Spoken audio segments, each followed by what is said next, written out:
is the solar array as it is slowly extended at approximately 1.5 inches per second.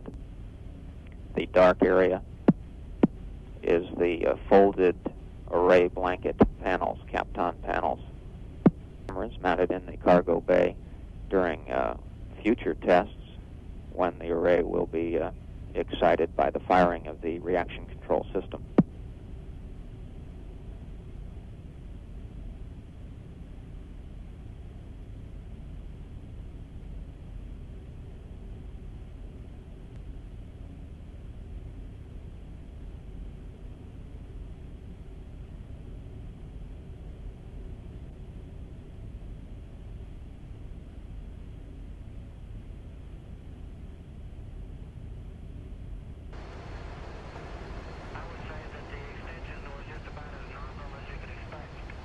We copy that, Henry.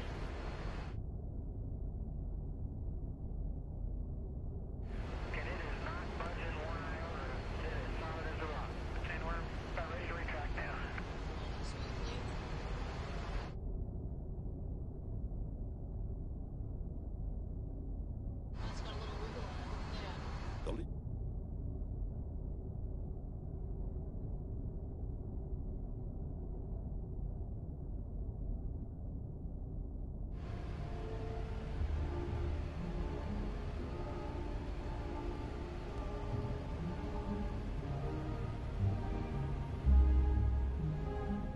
The purpose of the array is to supply electrical power to a spacecraft or a space station by using the sun's energy.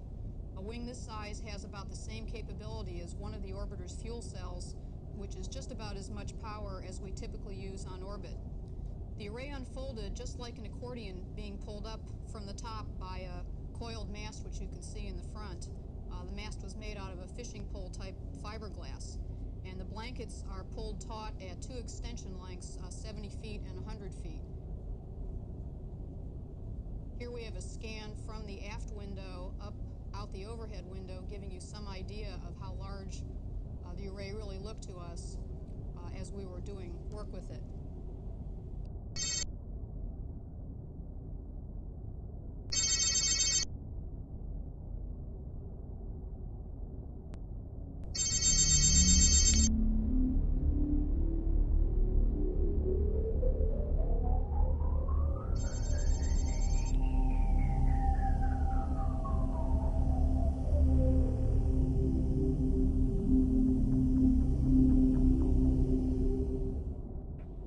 We are going to pitch the Spartan down.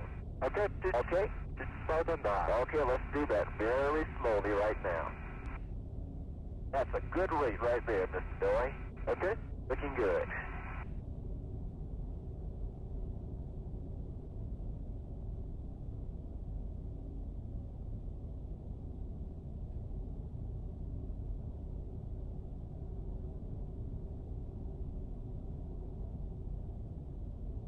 Keep it coming, looking good.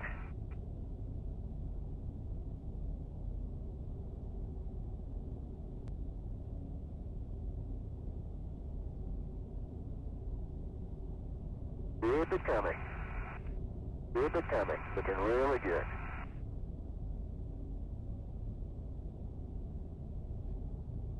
Okay, let's stop right there. Okay, stop. See what we got. I think that looks pretty good. Okay, now tell you what, we need to, let's level it out. Let's just level it. Okay? Okay. Now, let's bring it in my direction, just maybe an inch. Okay? Okay, let's stop there. Now let's bring it forward about an inch. Now, let's stop there. Okay, now, can you see your guide? Your guide? I can see it. I can see mine. Okay, let's bring it down until to the top of the guide. Very slowly.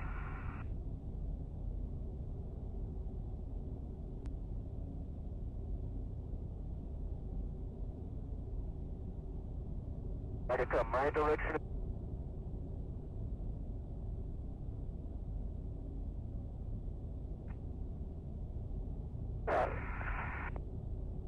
That is in between two rock banks. Okay, same here. Good.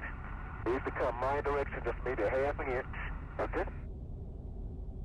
Now let's bring it on down.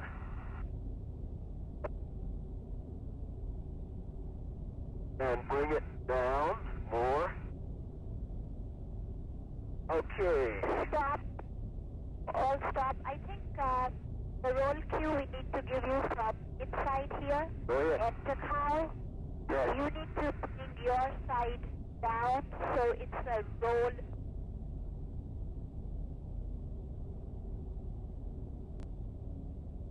Okay, how's that? It's still not level. So the cow, Yes. let's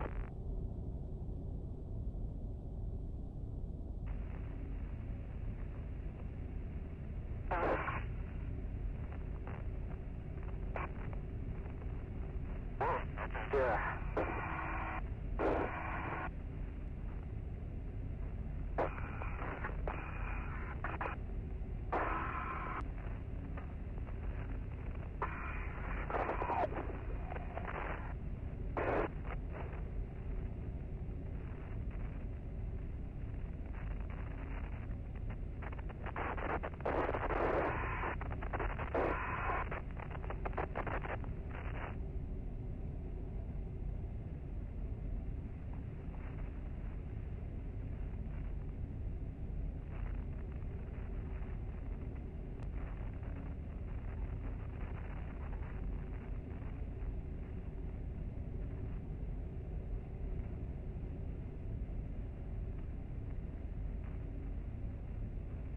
Okay, here we go.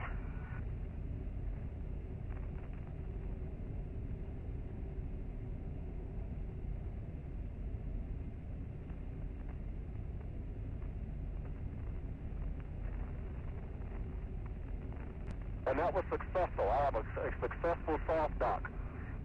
Again, there is compliance in the crane. It moves a little bit, but not very much. I just maybe 6 or 8 inches before I got soft dock. I'm going to release it and try that same thing one more time.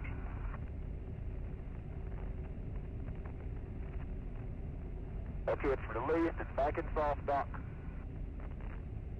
I'll do the same thing. Now, of course, I'm looking underneath the cable caddy at the grid and the dogs to be sure that I line them up before I insert it. But here we go again. start telescope.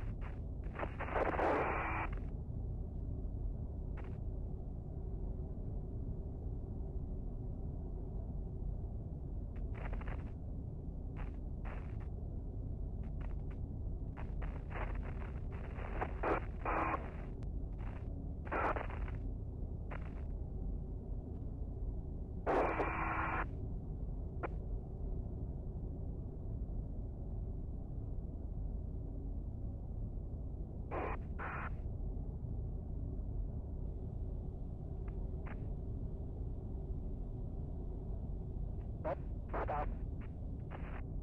Check how one counterclockwise. Okay, one contact clockwise. Alpha 4. Alpha 4 is set. Motor Motor is set. at 23.5. 3.5 is set. You are going to fully... And Tammy, with the battery now on the end of the arm, they're going to be doing the same evaluations that were done earlier with the arm by itself? That's correct. They will be, again, maneuvering the crane from side to side and up and down and in and out. Roll and pitch and yaw and extension and retraction with the battery on board. Again, the battery and subcarrier weigh close to 500 pounds, and so you're going to look at the handling characteristics of the crane when it's loaded up as opposed to the handling characteristics when there was nothing on that crane.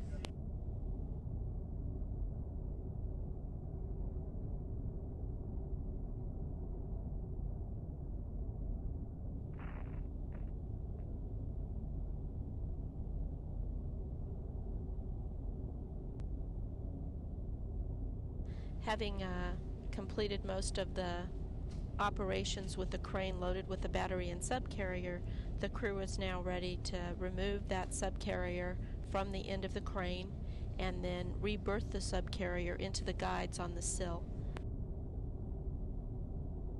Takao is extending the battery across the payload bay to its stowage location. Columbia, Houston, we're getting beautiful video of that. That's a real nice view.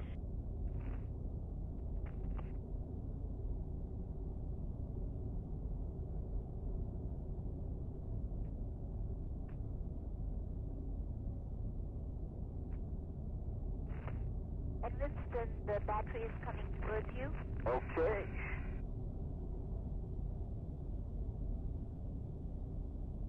That's release. Okay, Takao, pitch the crane down, please. Okay, pitch down the crane.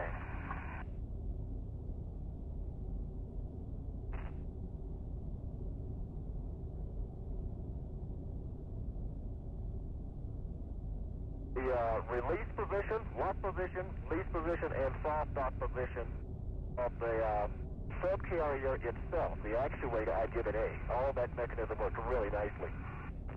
Okay, Steve, would you move me port?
Kelly a little bit oscillating during the pitch motion, but it's pretty stable. Yawing.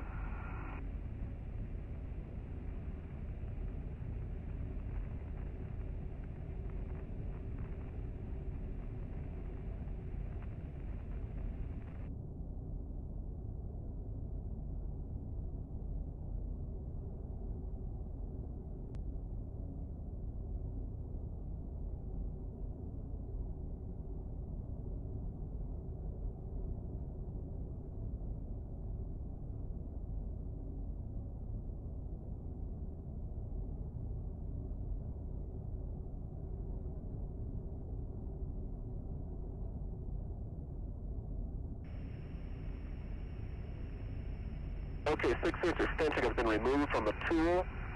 Let me put the tool back in the bag. Incidentally, the tool doesn't regularly fit in the bag. I sort of jammed it down in there. The BRT is holding the tool bag in place very nicely for this series of tasks. Well, I want to translate with it back again before I make some kind of final comments, but so far it's working pretty nicely. Yeah, seems like it.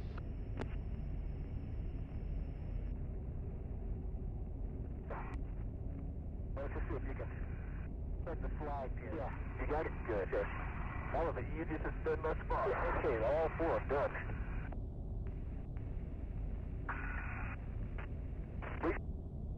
Complete, Casey. Yeah, Winston, and it looks very good from here. If you want to head towards the sprint, retrieve with the ORU tether, you can transfer the ORU tether at the adjustable tool trigger and then get sprint. For sprint release.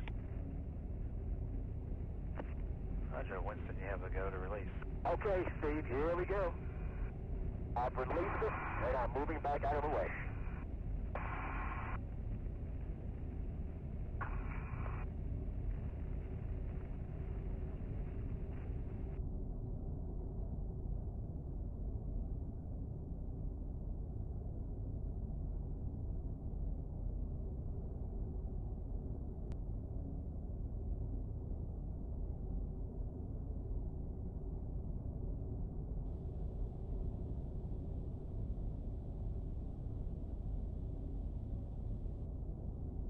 Columbia, Houston, for TGDF deactivation, if you could give us a status on that.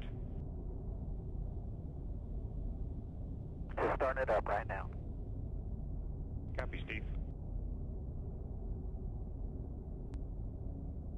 Columbia Houston, the Orbit 4 shift is now trading places with Orbit 2. It's been a great first day for us. We've really enjoyed it. You're off to a great start, and Jeff Bandel is here with his team, and Ellen Ochoa will be talking to you, and look forward to tomorrow working with you on the Spartan deploy. Thanks, Mark and Bill.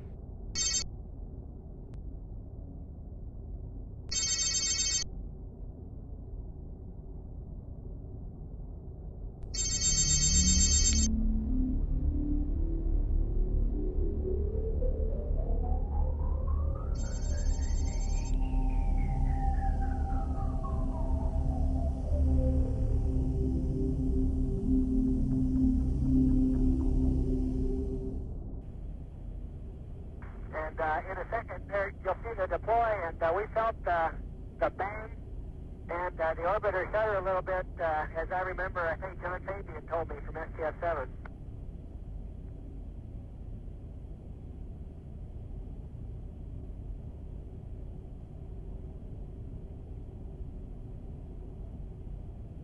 And right after deploy, we swapped over to Spec 62 and looked at the PDI data, and we seem to be locked up. Sodium sulfur battery experiment looking at how sodium sulfur batteries can operate in weightlessness, a possible source of battery power for future spacecraft. Other experiments in the cargo bay that have been operating throughout Columbia's mission include the turbulent gas jet diffusion flames experiment. That experiment seeks to understand the characteristics of turbulent gas jet diffusion flames and weightlessness.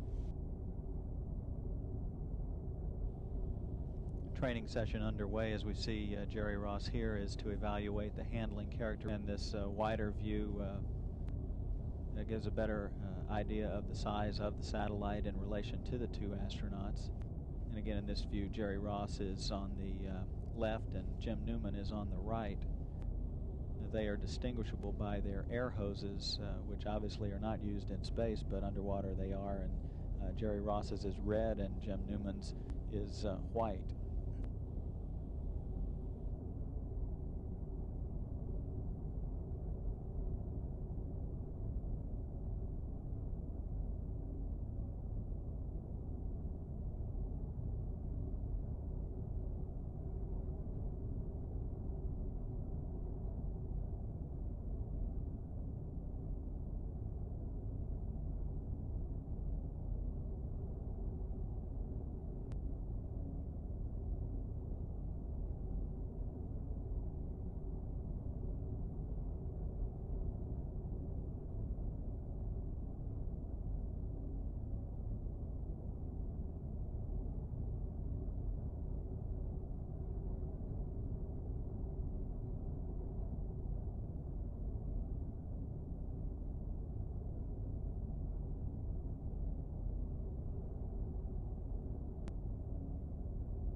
And go ahead for Solsi.